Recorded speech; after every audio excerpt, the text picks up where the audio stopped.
So let's say you want to upload your published content onto a learning management system such as Moodle. So what you can do is you can enable LMS reporting so that all of the answers, for example, from the quizzes and the access count and so forth, can be reported to the LMS system so that you can track your learners through it. So to do that, you have to go to File right here and then go to Publish right over here. So in our previous lesson, we disabled e-learning output right over here. So this is what controls all of the data right over there. So I'm just going to go around here and I'm going to give it a new location with e-learning right over here. So I'm just going to say e-learning as a folder right over here. So what I'm going to do is I'm going to zip this file because this is the file that I'm trying to upload onto a learning management system. So it's usually a good idea to zip that out. So over here it says e-learning output. So it says disable. So let me just click on this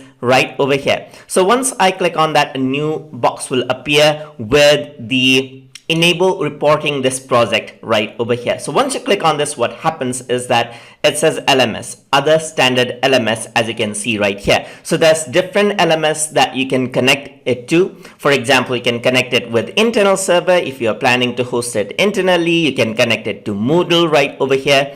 You can connect it to Adobe Connect and so forth. One of the very common learning management systems out there is Moodle. So let's just stick to that right over here. Now over here, there's different standards that you can choose. For example, SCORM and then AICC and so forth. So according to what you want, what standard of a learning management system you're working with, you might want to choose that accordingly right over here. So you can also see the details of which SCORM version you have right over here. You can see the default right over here, like you can have custom or send tracking data at the end. So this is what you want if you want to track your end users, that is your learners. For example, you want to record the status, like if the course is complete or passed or failed right over there, like incompleted or completed, incompleted, passed, failed. So usually when you're taking a test, you want this, as you can see right over here. So once you actually go into completed, you can see that quiz is passed right over here, or attempt limit reached. You can see that you can choose around the details right over here as well. So now success or completion of criteria, you can give user access or slide view for the quiz right over here as well. So slide view, you can turn this on and so forth.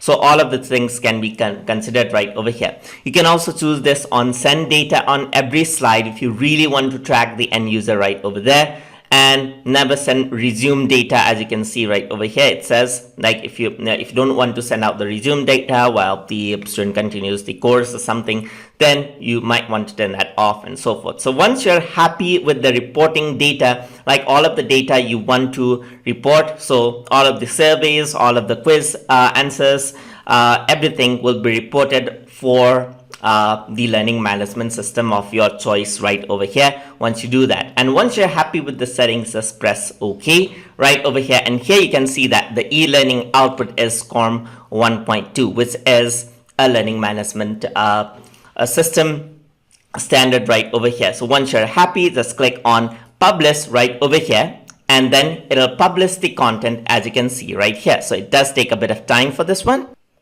So it has been published now, as you can see. So now let us see the file right over there. So let me just minimize, and over here you can see the e-learning right over here. It's a zip file. So if I were to open that out, you can see that these are the files which has been generated along with the SCORM files, as you can see right here, which will be used to send data to the respective learning management system. And that is how you can enable the LMS reporting and get ready for it to be uploaded into a learning management system in Adobe Captivate. So hope you guys learned something as always, and as always, please like, comment, share, and subscribe.